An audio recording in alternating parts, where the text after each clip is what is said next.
everybody, I'm Sage Lewis. I'm the web marketing video guy, and I was asked, what are some common mistakes people make in web marketing? Well, there's one common mistake that I see all the time, and in fact, I'm so inundated in the web marketing world that this mistake doesn't even seem comprehensible to me, but probably the biggest mistake that I see a lot of companies doing is they are continually sidelining their customers and clients.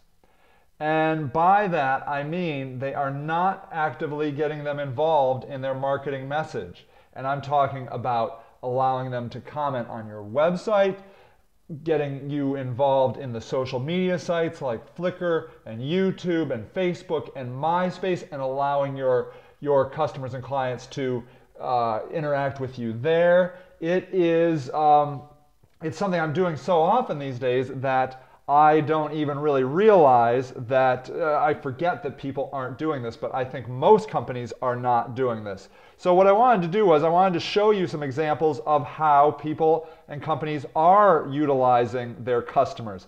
This is a review that Jennifer Laycock did at SearchEngineGuide.com about how Pepsi's marketing agency, Edelman, sent out a new Pepsi can to 25 social media and marketing influencers and asked them to get their opinion on the can.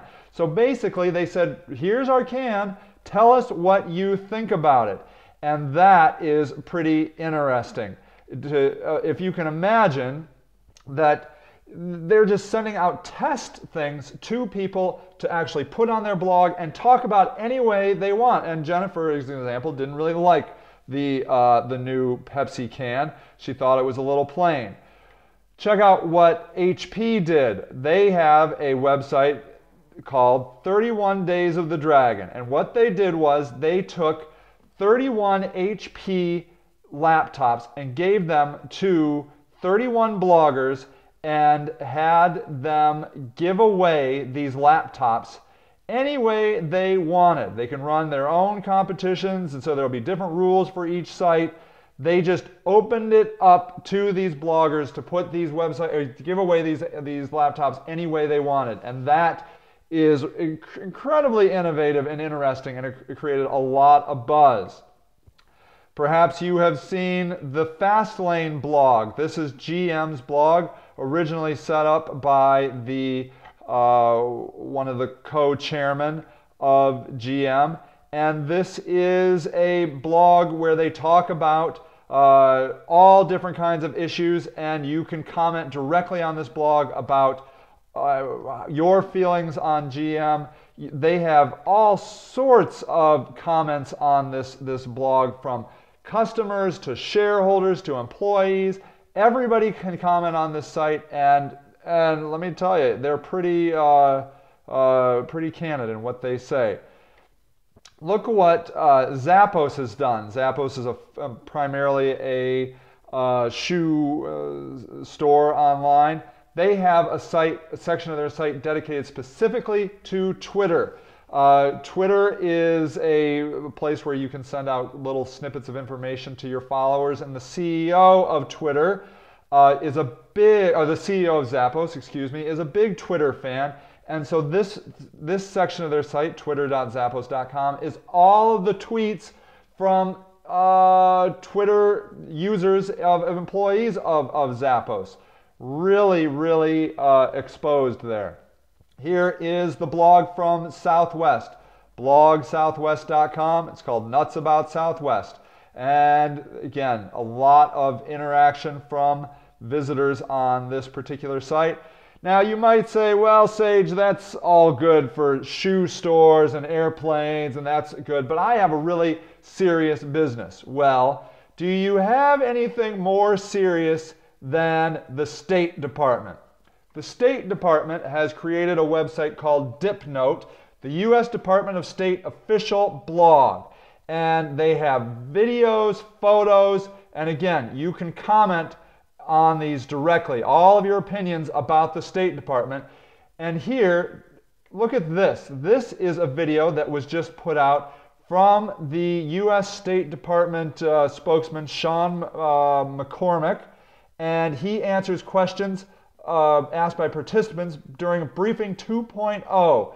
And this is why Sean wanted to do this. One of the things that we want to do is use technology and its applications to try to change the way the State Department communicates, not only with the press, but also with the public. And this is an opportunity for the public to directly ask me questions, and maybe somewhere on down the line, other people questions, and for you to get answers back. And I think this is part of a general trend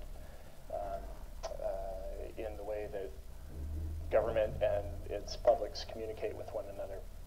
And it's going to change over time. I think inevitably there has to be more interaction.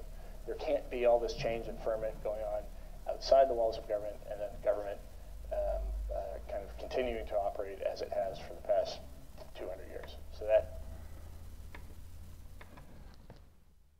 there can't be all of this change outside of government, and then government ultimately not changing and staying the same as it has for the last 200 years.